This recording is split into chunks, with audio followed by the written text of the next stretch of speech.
Good morning, and today we're going to drape some lines to do a checkerboard. I'm using some pretty old paste. It's been sitting out for about a week, but it looks like it's still draping okay, so it should work just fine. We'll start by doing an anchor line. And whoops, my line broke, but that's okay. If you drape, you can always just double stack the line. Maybe this henna is a little too old.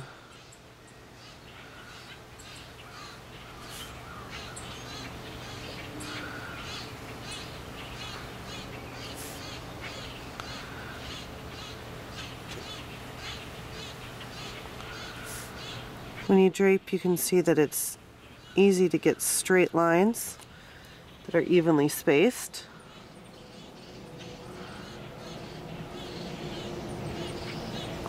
That one's a little bit wonky. If this happened on a person, I would just scrape it off a little bit, and I would decide that that's where my solid area starts filling.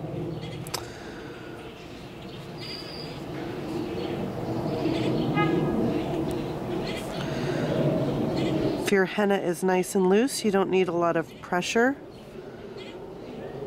And I am just draping these crossed lines right over the other ones. I want to make sure my henna cone does not touch. Now you can either wait a couple minutes for this to set up, or if you feel adventurous, just go ahead and start filling it in.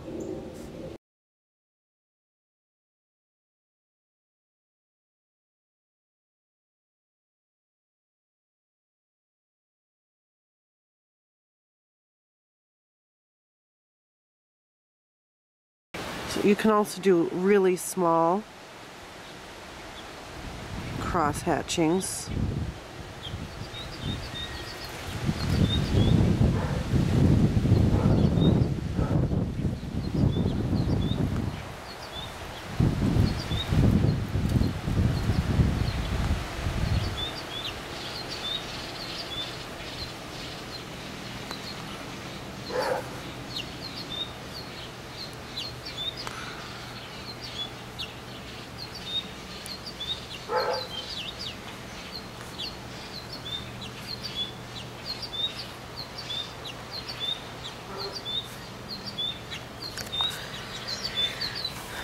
Now if you wanted to fill this in, you could,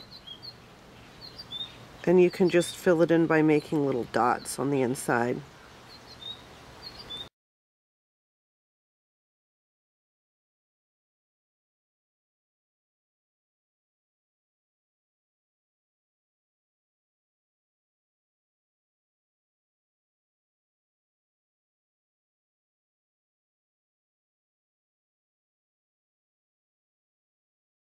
Another thing I want to, oh, this is nice and stringy, whoops, nice and stringy stuff here.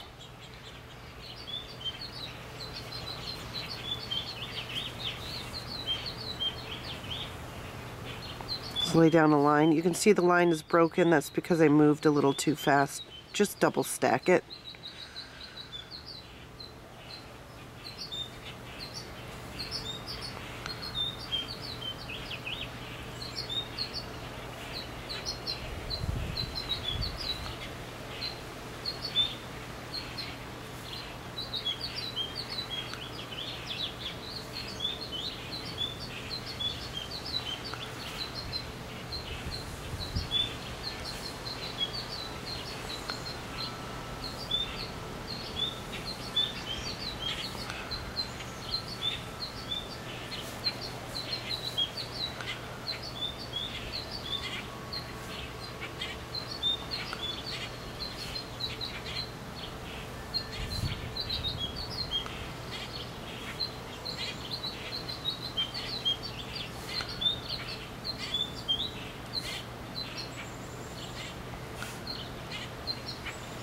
Problem with using old henna is that it never cooperates as well as fresh paste for me.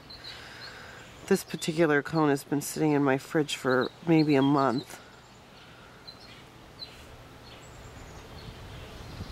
But it's draping better than the other stuff, so I'll give it a whirl. So here I've put together sort of a plaid or lattice work, and it's fun to just embellish it with a few little dots here.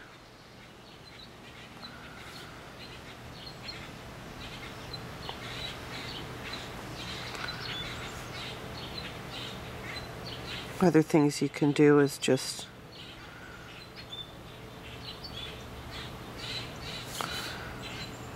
add a fun little fill.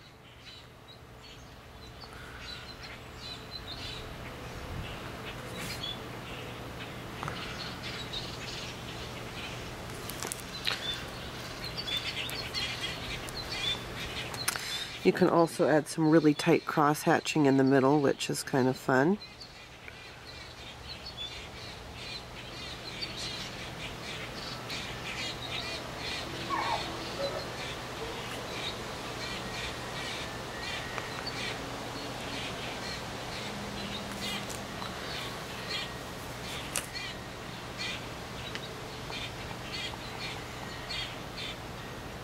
As long as those lines are being draped, they should stay pretty crisp and clean. Sometimes the line, what you see on the top, is not representative or indicative of the clarity of what's touching the skin. And seeing some little wobbly bits or some thicker bits is really just fine. It's important that it's just laid down and dropped on so that you have a clean, crisp contact. That about covers the draping and cross hatching. If we come back here, we can see that this is starting to dry and it's shrinking up. You can just go ahead and fill in those areas.